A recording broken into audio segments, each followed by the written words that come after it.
about this vehicle as well. So I know that we had a little bit of technical problems with the microphones this morning. Hopefully this will be um, all. There we go. All settled in.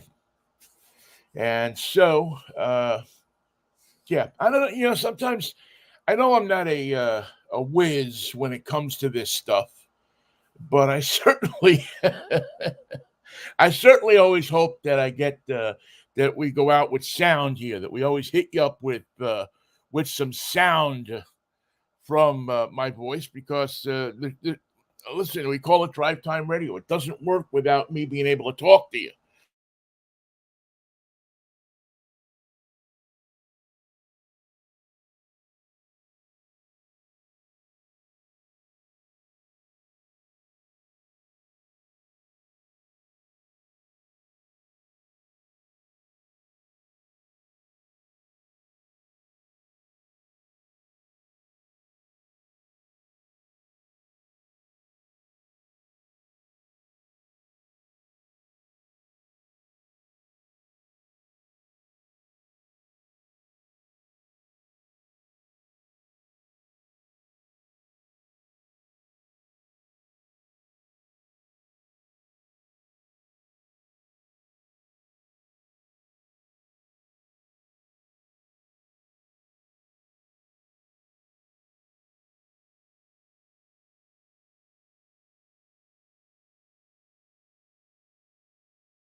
All right, let's see if we got this going again. I cannot tell at the moment if I am coming out to you live or not. I'm supposing that I am, and I'm hoping that everything is going okay. We've had a couple of glitches here this morning, so we are hoping that we get to it quickly.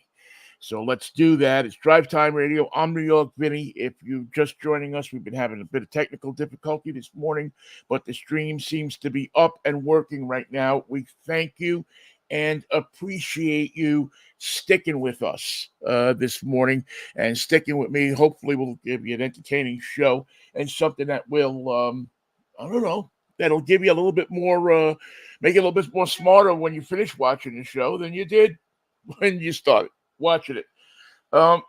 Pretty cool thing I posted on Instagram this morning. If you go to my Instagram page at NYVINNIE, we have a video from inside the car that Ken Griffey Jr. drove last week at the Indianapolis 500. In case you didn't know, Ken Griffey Jr. drove the the E-Ray, the electric Corvette hybrid race car at Indianapolis last week. We have a video from inside that car of it going around the track. We posted it on Instagram for you so that if you want to watch that video, you can. We put that video up there. I think the automotive video of the week has to be the guy, I don't know if you saw this, who was going to court. He was on a Zoom call. And he was going to court because he had a suspended license. And so what does the guy do? But he goes in a Zoom call, and he's on now again. He's going to trial for driving with a suspended license. So what does he do? He gets on the Zoom call, and the idiot's driving his car. And the judge is just, the judge is just flipped out, as most judges would be. I would think if you're doing a court hearing by Zoom for driving with a suspended license and you're driving your car. Well, your license hasn't been reinstated. Kind of the dumbest thing in the world you can do, but it just goes to prove that people in this country, really around the world, but in this country in particular, are just not swift these days. They're just not operating with a full deck. It seems as, how do you do that? How do you not ever put two and two together so that it adds up to you? So, of course, the judge pulled the guy's release. He was out, on what do you call it, his own recognizance. And so they pulled his bail, and he had to go to jail. And deservedly so. If you're stupid enough to call a courtroom when you're driving with a suspended license, maybe you deserve to sit in jail for a little while and think about that whole thing. So that's up there if you want to check it out on Instagram as well. That video has been making the rounds this week. Also, another kind of bizarre story that came out this week is Hyundai is in trouble with the Department of Labor. Hyundai and two of their suppliers were caught using 12 and 13-year-old kids in their factories. Now, it's hard by looking at the whole thing exactly if it's the supplier or what is, but the ultimate responsibility lies with Hyundai. And so Hyundai, if they are found guilty of this, and it's going to go, like I said, through the Department of Labor, it's going to go to court. And first of all, they're going to have to stop using 13-year-old kids, which they should be doing anyway. They're migrant kids. And it does kind of start to lead you to the idea of, are we exploiting these people that are coming over? Granted that, maybe some of them are sneaking into the country. Maybe some of them are granted asylum, but it doesn't give you an excuse to exploit them. So Hyundai is going to have to answer for that. And that is something that I think is, you know, it's if you own a business, you got to check people's papers these days. You got to be able to look at somebody and say, "Geez, I don't know if they look like they're over, 14 or 15 or whatever." You still got to check the paperwork, whether you own a gas station, mechanic shop, whatever you own, or obviously a large auto manufacturer. But you do have to make sure that these people are who they say they are and as old as they say they are.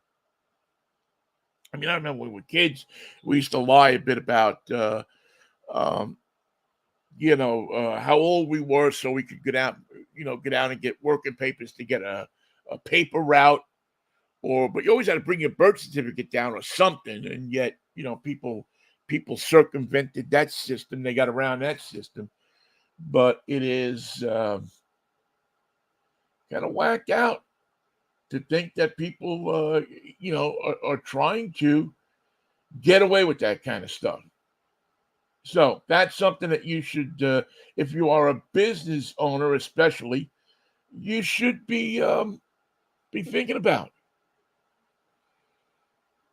It can, as it looks like Q will tell you, it'll hurt you in the end.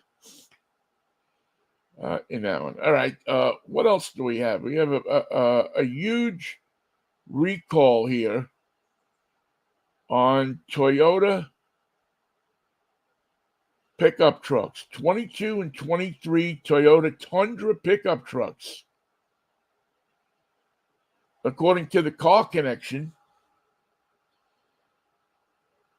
have once again hit the Toyota Tundra. This is the 9th recall for the redesigned Toyota Tundra pickup truck. And I mean, you got to, it's got to make you scratch your head a little bit, because these trucks, these Toyotas, are bulletproof. I mean, they are some of the best made vehicles on the face of the earth. Their trucks have stellar reputations for reliability in the engines, the longevity, all this kind of stuff. It's why people buy these Toyota trucks, because there's this sense that they're, mechanically just like Toyota cars, the best cars out there. And so now for the ninth time, they recall the new Tundra. And that's something that's just unheard of. I don't know what's going on with Toyota right now. They seem to be having a bit of a problem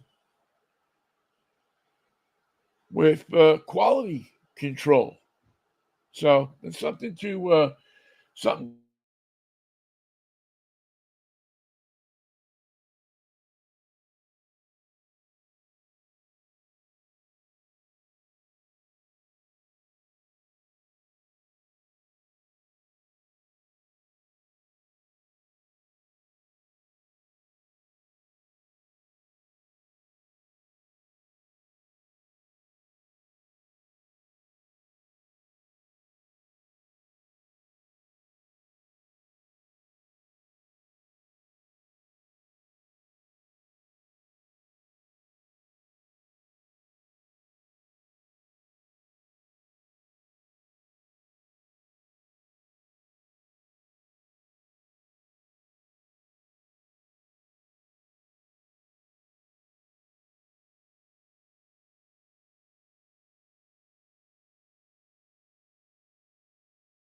that are number of dealers that are dropping below their MSRPs, below their sticker prices, are increasing as well.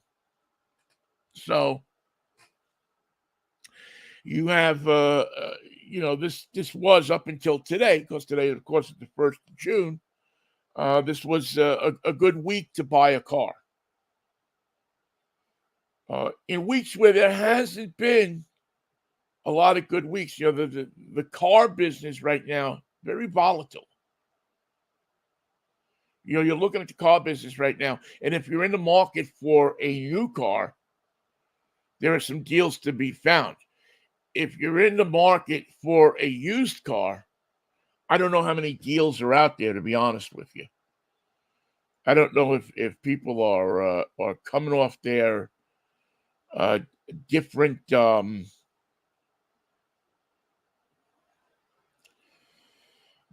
particular prices or what, but it seems that used cars are still at at a high. If you're going to go out and you're going to buy a used car, you're going to pay a premium price for it.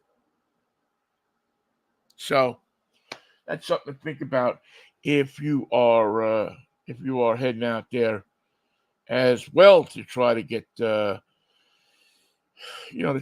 deal. I mean, this is, like I say, the time of year where people go out and try to cut deals on cars, and there are a lot of cars out there. I mean, there's a lot of dealers with 22s still sitting in their lots. So the dealers are definitely motivated to get the new cars off of their lots.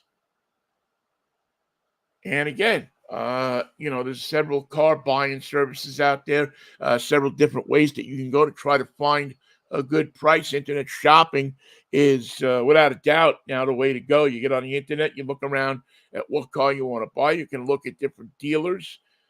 You can go to different car buying services and get a solid price. We always we talk to the people with Costco auto buying service. They have, I think, about the best out there. Their Costco auto program, not only for buying cars, new cars, but also auto repairs. So they have their program not only encompasses discounts on buying a new car, but they also have different repair shops that are contracted to them that'll give you a better deal if you go through the Costco auto program on different auto repairs. And I don't know if you've gone in to get anything fixed on your car these days, but it's whacked out.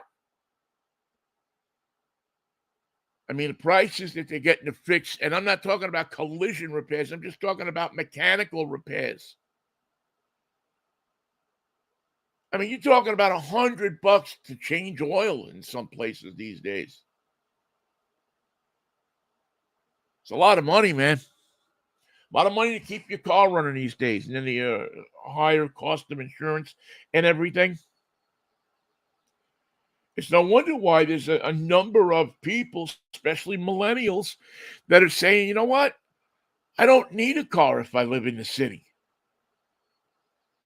If I need a car, I'll go to one of the car share services, and I'll rent a car for an afternoon, or I'll rent a car for a week or something. I'm going to go on vacation. Kind of very similar to what happens in big cities back east, where people say, you know what?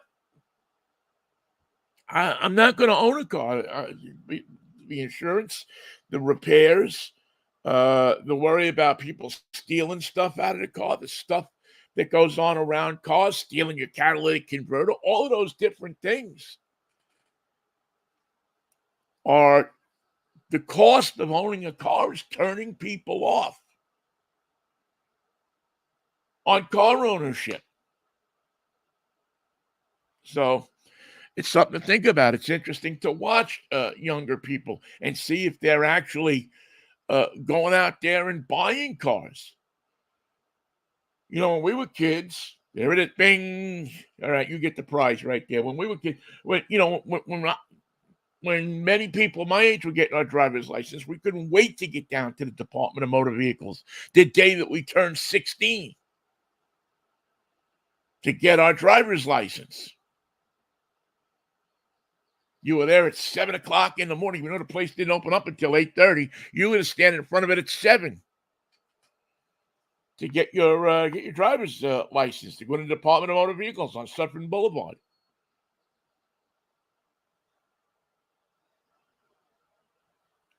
And get your learner's permit and then come back and get your driver's license. It was how you mark time in your life. Nowadays, it doesn't seem to be that way. It seems to be very different. And I don't know exactly why that is, but I suspect that it's just a lot of money to own a car. Especially if you live in Seattle or Snohomish or Pierce County, Tacoma. I mean, you also are paying a phenomenal amount of money for the transit systems that they're putting in, that they should have put in 30 years ago. Instead, you're putting those things in, and you're paying for it on your license plates, $200, $300, $400. From people that probably are never going to use the transit system. I mean, that's the reality of it. The average person putting license plates on their car around here probably is not going to use that transit system. Now, it'll get used by people that are coming up north and then out to the east side and coming into the city. But if you're going to a concert late at night or a ball game or something like that, I don't know that you're using the transit system. I don't even know what time it stops running or if they run extra trains. When there's a show down at Seahawks Stadium or at the ballpark. I don't know, but I know that people go to those things and they drive.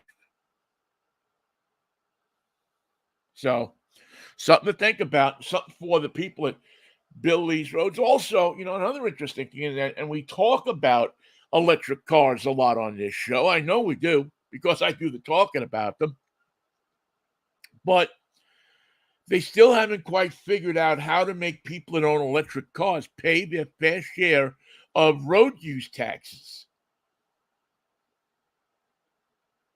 The roads are constructed, the improvements are made on roads in part from money collected on gasoline.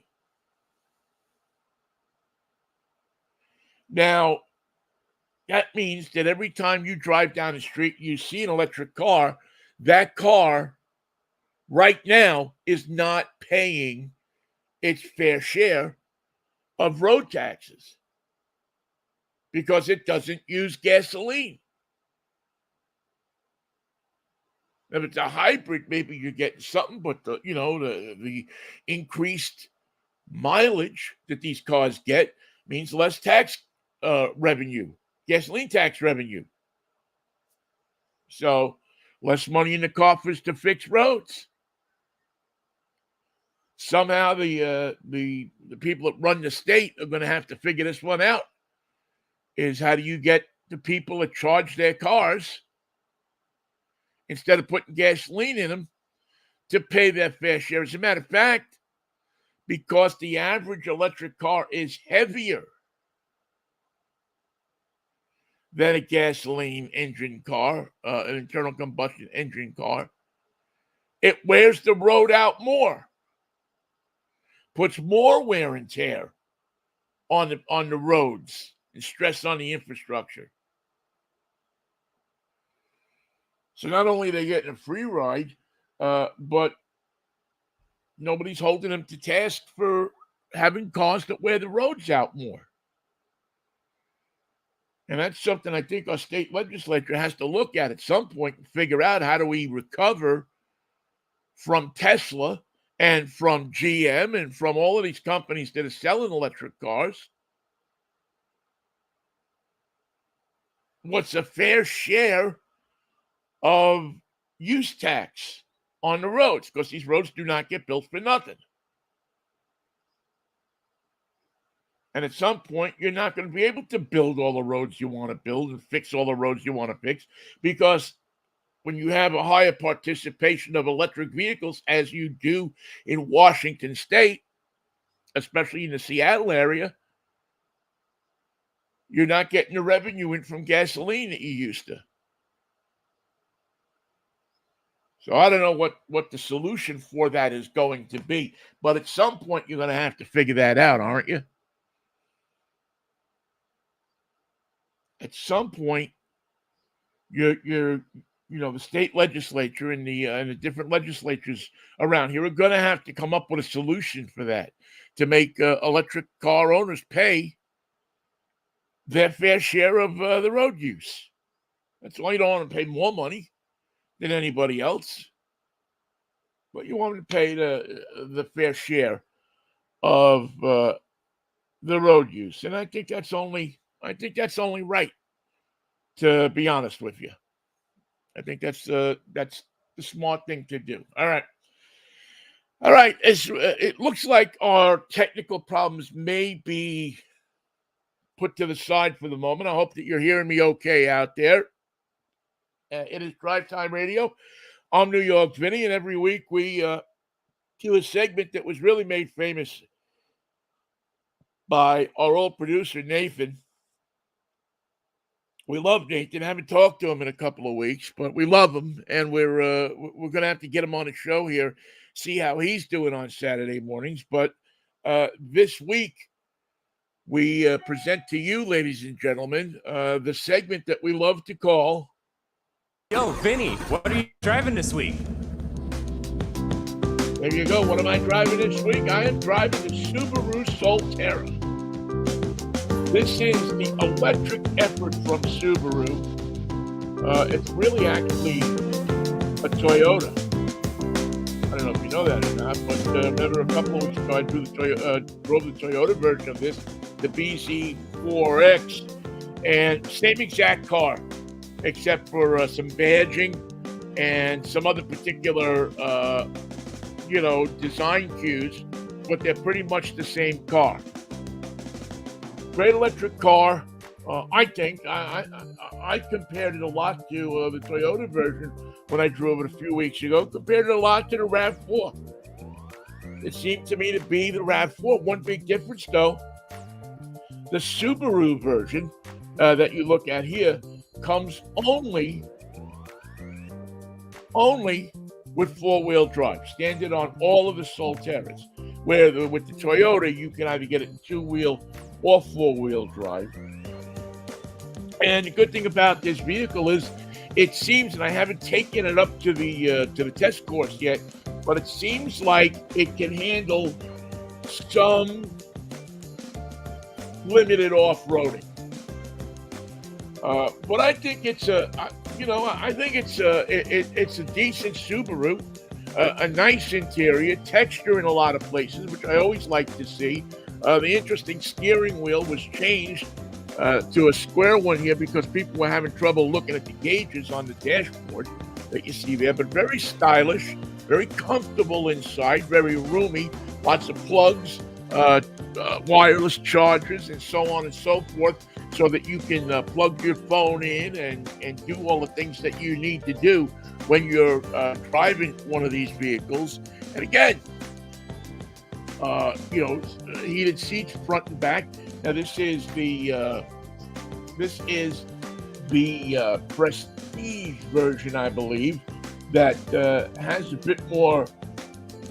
The Touring version, the Solterra Touring 2024, that has, a ton of safety equipment in it. Really impressive how much safety equipment Subaru has packed into this thing. Their eyesight system and all the different systems that they have for driver safety Also, again, as we said before, same thing as the Toyota BZ4X in there as far as the all-electric engine.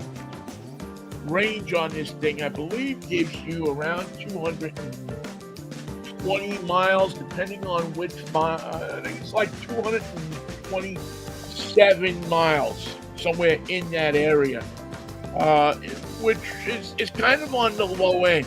There you can see the Toyota badge on there. It is, again, built by Toyota. So I think if you buy the Ioniq 5 and Tesla Model Y, it'll get you a little bit better range. But for those of you who are Subaru loyalists, I should say, this vehicle fits a need for you. You want an electric car, you want a Subaru, you want that that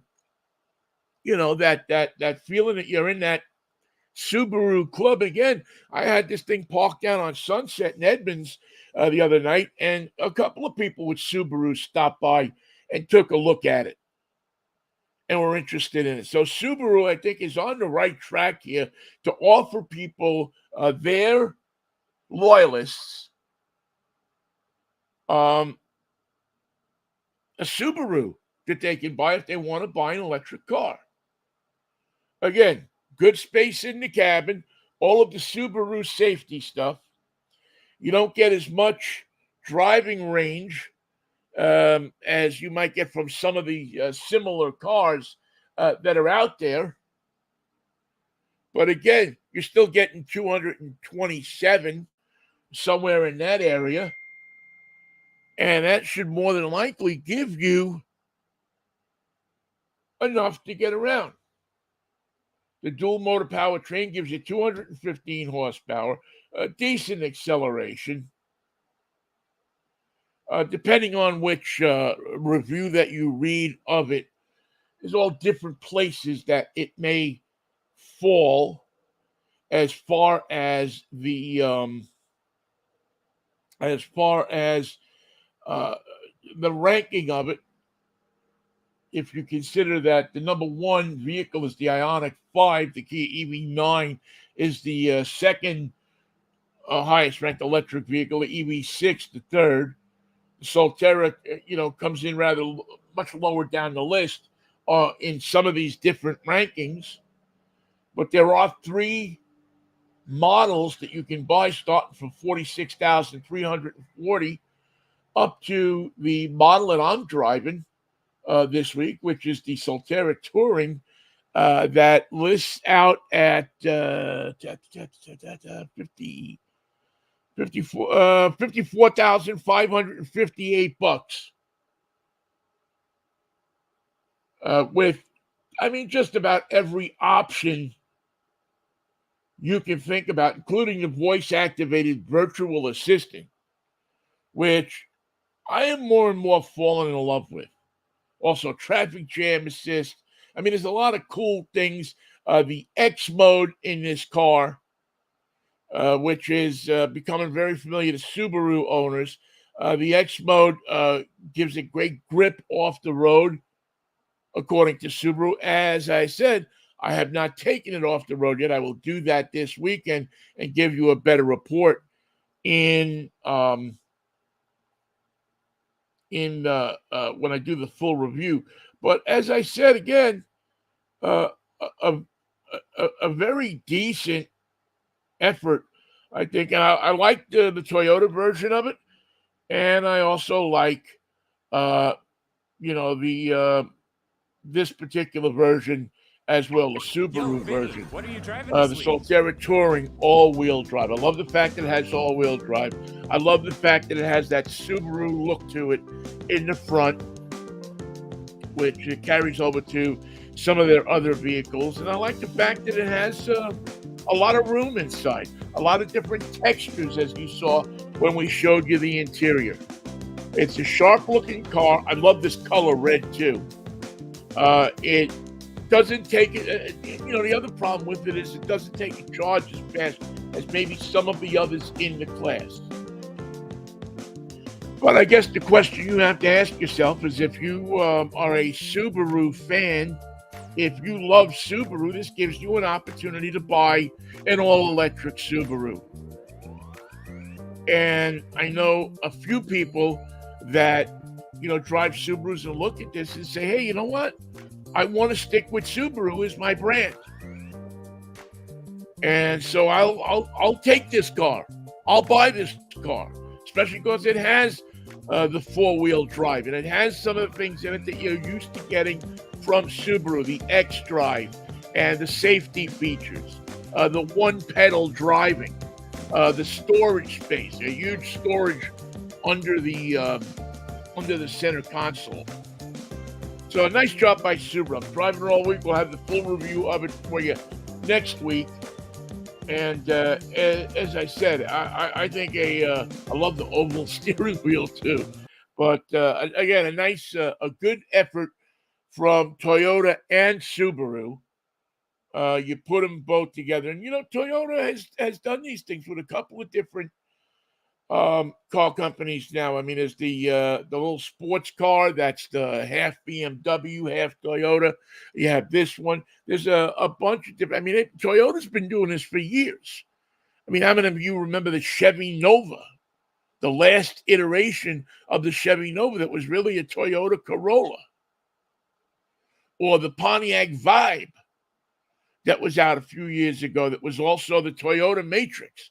So Toyota knows how to badge engineer these vehicles and to build them and share them with other car companies, because they are not late to the game in realizing that there is still, especially when you get these brands like Subaru, a lot of loyalty left among people that have those brands, the people that buy those brands. There are some people that own Subarus that won't buy anything else. They're very excited that the new Forester is out, and that there's a few other new Subarus coming down the pipe. And it's strange with Subaru that people get so I don't know if it's their advertising or what it is, but boy, it's almost like a cult of people that love these cars. Not only on the family end, where you see people buy the old Legacy, or the the wagon, the Ascent, when they want a bigger SUV, or the Forester, which is probably Subaru's best success story, or the WRXs. But they get these vehicles, and they don't buy anything else after that. They stick with a Subaru all the way through. And you're not only seeing it with these types of vehicles, the family type vehicles, but you go down to a place that shows cars off, maybe Shoreline Cars and Coffee or something like that, and you look at the number of Subaru hot rods that are out there, those WRXs and the different Subarus, that the kids hop up those motors, and they're quite popular for the kids that get them, and they put the big spoilers on them. I mean, you could buy them with the big spoilers on them from Subaru, those WRX editions. But people really, on both ends of the spectrum, not only as a family car, but as like a little hot rod too. People like them. There's really been, I mean, as far as car brands go, now I don't know what car brand is the most loyal. Customers are most loyal to that brand. I'd have to look and see at a couple of different places to find that. But I would think that Subaru would be in the top 5. I mean, probably Tesla is your number one. Although I'm always seeing stuff about Tesla, and people say, I had a Tesla, and I'm going to go for another electric car. I don't like the way the dashboard works, or I don't like that the car rides rough. which a lot of them do, or I don't like this, or I don't like that.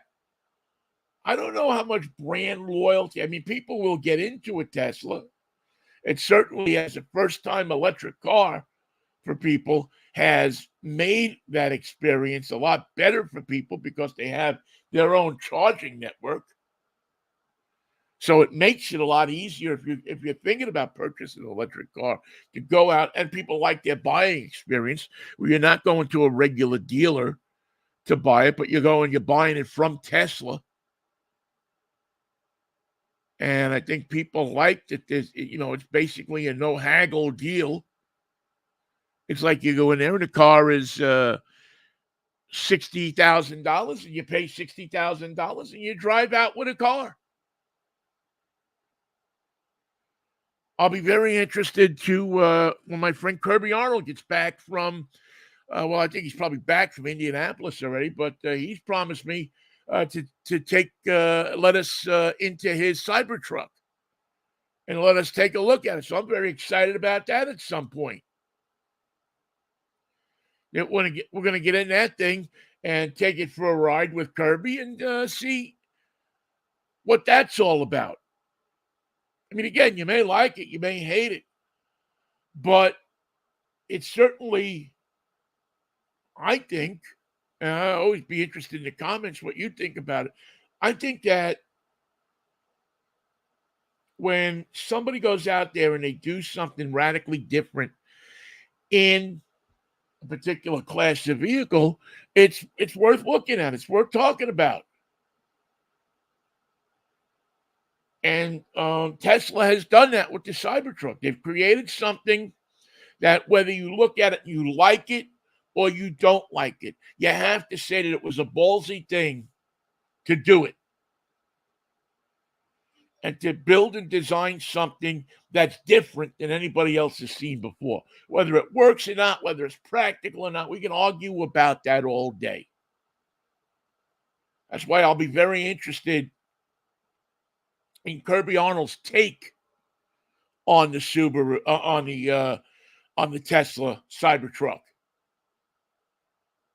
How does it work as a truck? Is it, you're buying a $50,000, conversation piece? Or does it work practically as a truck? I like the idea that it's smaller than a regular truck. If you've listened to the show over the years, you know that I'm a big proponent of smaller pickup trucks. I don't think that everybody needs all the pickup truck that they're sporting around the street, and it gets dangerous out there with them. So I'm no Tesla fanboy, believe you me. But I do believe, and I am impressed with the fact that that number one, they did the Cybertruck, and number two, it's different enough that it raises eyebrows. Kudos to them for putting a truck out there that looks different than everything else, that challenges the traditional wisdom of everything else that's out there. Again, it may not be your cup of tea, but it's definitely something that you should be looking at. That you should appreciate that they want to do something that looks different than the square box that Ford, General Motors, or Ram puts out there. And something that challenges the conventional thinking about a pickup truck. And again, you can argue and say, well, is it a good pickup truck or is it a $50,000 coffee table? Is it something that looks cool when you're sitting in a parking lot of Dick's on a Saturday night? Jury is still out on that. We'll have to see when Kirby takes me for a ride in his little hot rod. All right, let's Let's do our Drive Time Radio road test of the week because we have good internet right now, and who knows how long it's going to last. But last week we in our Yo Vinnie, what are you driving this week? We took a look at the 2024 Kia Telluride, and let's talk a little bit about that. The Kia Telluride SX Prestige X Pro V6 all-wheel drive is what I drove last week and what I tested. And I have to tell you, it's hard to find anything wrong with this piece of automotive genius from Kia. The Telluride and the Palisade from Hyundai are two cars that were well-researched, well done, and as three-row SUVs are at the top of their game. You take a look at the Telluride, not only is it pleasing to the eye, but you go inside and it's spacious, it's roomy. Whether you get the captain's chairs like is in this edition, or you get the bench seat, the second row, I should say, has plenty of leg room. The interior is there's high-tech stuff all over the place. The screens are large and informative, intuitive, and easy to use. They went with a traditional shifter on this thing, which I really like. And no matter what drive mode you use on this vehicle, it slips into it and responds quickly. There are plugs aplenty.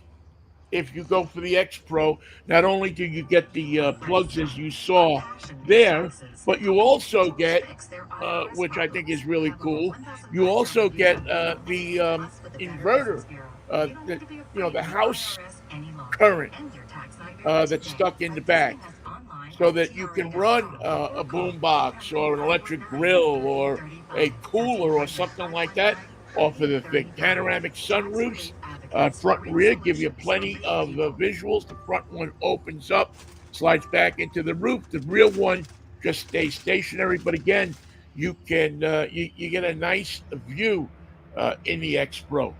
Power in this thing is the 3.8 gas direct injection V6 with the 8-speed automatic, all on-demand, all-wheel drive. Plenty of room in the back of this thing to put as much stuff as you want. They have a cargo cover back there as well, but really well done. The engine in this thing, it's not the fastest thing out there, but you're not buying this thing because you want to go fast. You're buying this thing because you want to be comfortable. That's what the Telluride is going to give you. It's going to give you comfort. It's going to give you safety. Their driver assistance systems are on a par with anybody's out there, from the forward collision advance that looks out for cyclists, to the blind spot collision stuff, to the smart cruise control, to the collision avoidance for parking, the airbags all over the place, the displays. They're all set up so that it gives you the safest possible ride. This particular vehicle, and this is really surprising. I mean, I thought this vehicle would be 60 grand. The three-row SUV loaded to the gills with a 5,500-pound towing capacity, and it winds up that the MSRP on this vehicle is $54,175. Got a 5-star overall government safety rating from the crash tests, and frontal and side. Frontal gets a 4, side gets a 5. Overall, you get a 5. But this vehicle is stylish. It's smart. It's well designed. It's roomy. It's easily accessible. It's quick enough to get you on the freeway as quickly as you need to get on the freeway. And I think it's among one of the best three-row SUVs that you can buy out there, if not the best. I mean, Kia has really come a long way on these vehicles. And this Telluride really puts them on a par with anybody's big SUV. I mean, it's got enough luxury in it that you you kind of feel a little Lexusy in it. Not quite, but it kind of has enough luxury packed into it, enough high-grade materials in the interior, enough room and space and smart little things all over the place that make it, when you compare them to other vehicles in this class, that make it sit at the top of the queue. So if you are in the market for a full-size, big 3-row SUV, I have no problem telling you to go take a look at the Kia Telluride SX Prestige X Pro. And the X Pro actually gives you a little bit better of an off-road tire grade, a little bit better suspension, 500 more pounds of towing capacity. So if you're going to take this thing, I think it's 5,500 pounds all told on the towing capacity. It gives you, I couldn't imagine, if you're looking for a 3-row SUV, that you wouldn't be happy driving the Kia Telluride. A couple of friends that I know that bought them love them. Haven't heard one complaint about the Telluride. I'm sure believe me, I'm sure if you go on the internet forums, you'll find them. But I haven't heard one complaint about them. And that is, of course, the radio road test for this week. Thank you to Kia for providing us the Telluride for review, as well as to Subaru for providing us the Solterra this week for review.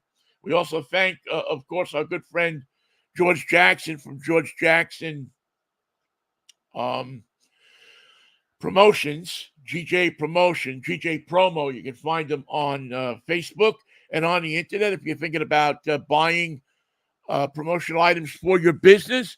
My friend George Jackson is the guy to call. He's been a long-time supporter of the show, and better than that, he's been a long-time friend. And you couldn't find a nicer guy to do business with, or a guy who will go out of his way more than to get you what you need to make your business and help your business grow. That's GJ Promo on the internet, George Jackson on Facebook. If you need, please help us by supporting the people that support the show. All right? All right. That'll wrap it up for this edition of Drive Time Radio. Thank you so much for listening. Sorry for the technical difficulties today, but we made it through to the other side, and I appreciate you sticking with us through the technical difficulties. Hopefully we'll get this internet situation straightened out for next week. I will catch up with you on Monday morning with Michael Knight at 10:10 for Mikey and Vinnie. Until then, peace, love, Manischewitz, baby. Somewhere Michael is saying, what a wine. Have a good weekend.